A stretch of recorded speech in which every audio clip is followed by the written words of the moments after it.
Hey gang, Scott here. I've got a tip for you in this video about relighting whitewash in water. So this is, streams, rivers, foam at the ocean, that kind of stuff, where sometimes these areas of our photos take on a bit of a color cast that we don't want. At least me, I like the whitewash to be white and bright and vibrant and not have a yellowish or a bluish cast kind of thing. I've got a technique here in Lightroom. It applies in other packages as well that you can use to brighten things up.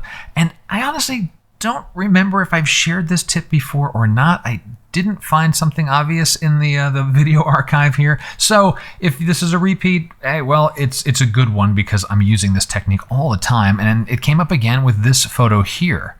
This is the finished image, great scene from a spot in Oregon. But when I took the photo initially, the whitewash had this bluish cast. It was like an overcast kind of day, blue-gray sky.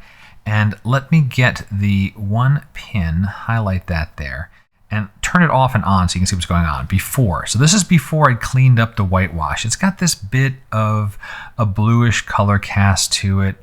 It's a little off. And like I said, I like the whitewash to be white. After, brightened it up a little bit, and it looks cleaner and just it feels better for the photo overall.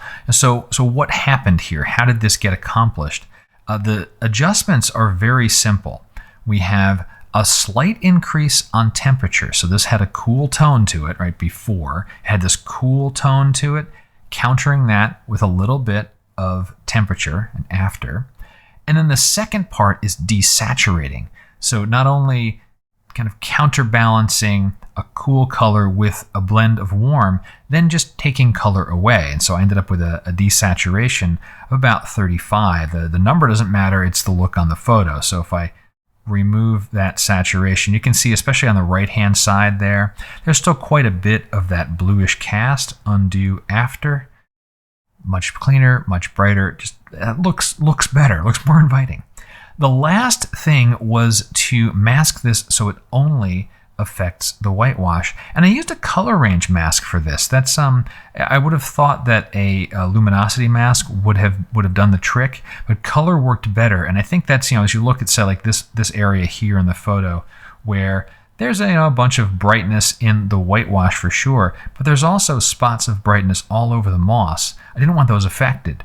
So I did a color range mask. If I hover over that, you'll see the color range is really targeting that water area. A bit of shine on the rocks too, which was good to downplay that cool color.